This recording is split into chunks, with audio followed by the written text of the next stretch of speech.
भगवान बुद्ध कहते हैं कि प्राणी स्वयं अपने कर्मों के स्वामी हैं। वे अपने कर्मों की ही विरासत पाते हैं और अपने कर्मों से ही उत्पन्न होते हैं, अपने कर्मों के बंधन में बंधते हैं। उनके कर्म ही उनके शरणदाता हैं।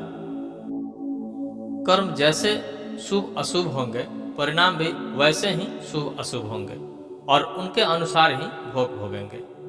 जो कुछ हमें भोगना पड़ता है वो हमारे किए गए कर्म का फल है।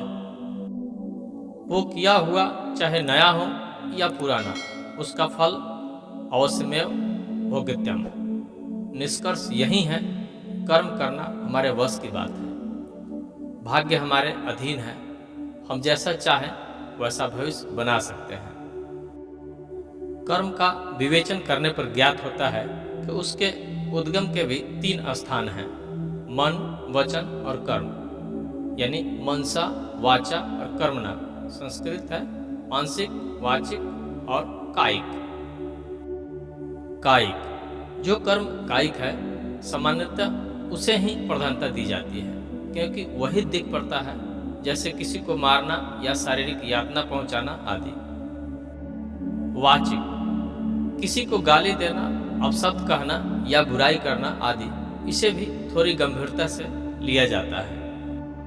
मानसिक, किसी के प्रति मन में बुरी भावना लाना आदि, इसे सामान्यतः बहुत ही मामूली बात समझा जाता है, परंतु वास्तव में यह मूल्यांकन गलत है। वस्तुतः क्रम इसके विपरीत है। मानसिक कर्म विचार सबसे महत्वपूर्ण है, क्योंकि शेष दोनों प्रकार के कर्म, वाचिक और कायिक, का मूल उद्भव तो मन से ही होता है। जो कुछ भी बोला या किया जाता है, उसका विचार पहले मन में ही उठता है। इसलिए किसी भी कर्म का मूल्यांकन करने से पहले उस समय मन की भावना को देखना होगा। एक डॉक्टर या वैद्य और एक हत्यारे का उदाहरण ले, दोनों ही शास्त्र का प्रयोग करते हैं। दोनों के शारीरिक कर्मों से एक निर्दोष व्यक्ति को पीड़ा होती है, उसकी मृत्यु भी हो सकती है, परंतु डॉक्टर को कोई दोष नहीं देता। हत्यारे को दंड मिलता है, क्योंकि छुरी का प्रयोग करते वक्त डॉक्टर और हत्यारे की मनोभावना में अंतर था।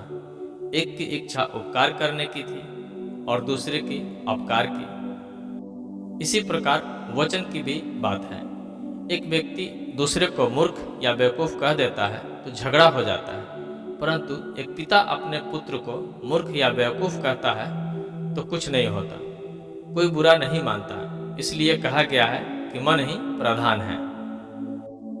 यदि तुम बुरे मन से बोलते हो या कुछ कहते हो तो दुख वैसे ही पीछे चलता है जैसे बैल के पीछे गाड़ी का चक्का, और यदि निर्मल मन से बोलते या करते हो तो शांति वैसे ही पीछे चलेगी जैसे व्यक्ति के पीछे छाया। कर्म राग और द्वेष के जनक हैं। हमारे मन की अनचाही होती है तो द्वेष उत्पन्न होता है, और मनचाही होती है तो राग। इस राग द्वेष का प्रभाव हमारे ऊपर पड़ता है, चाहे क्षणिक यानी अल्पिक हो अथवा दीर्घकालिक, पड़ता अवश्य है, पर बार बार होने पर इनका प्रभाव संचयी यानी एक्यूमुलेटिव हो जाता है। इस प्रकार इनके प्रति तृष्णा पैदा हो जाती है और यह तृष्णा संस्कार डालती है। एक उदाहरण से समझे तो हम इन्हें पानी, रेत या पत्थर पर लकीर की उपमा दे सकते हैं। जो संस्कार जितना गंभीर होता है वह उतना ही गहरा प्रभाव डालता है।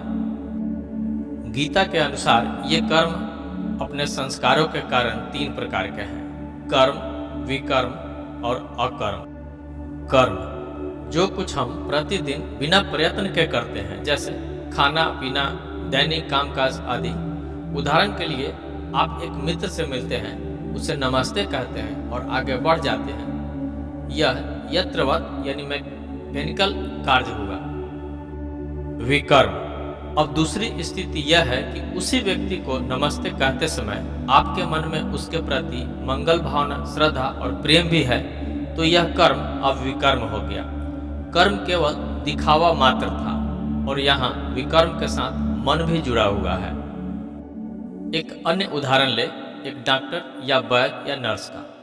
यदि वे रोगी को साधारण रूप से देखकर मात्र दवाएं दे और मूल्य ले और रोगी स्वस्थ भी हो जाए तो यह एक कर्तव्य कर्म है। परंतु यदि रोगी को निदान, दवा आदि देते हुए उनके प्रति मन में आत्मीयता का भाव, सेवा की वृत्ति, दया और प्रेम के भाव हो तो यह विकर्म हो जाता है और इससे रोगी और वैद्य दोनों पर कुछ विलक्षण प्रभाव पड़ता है। इसलिए मनुष्य को अपने कर्म पर ही ज़्यादा ध्यान देना चाहिए, क्योंकि कर्म से ही उसके भाग्य बनते हैं।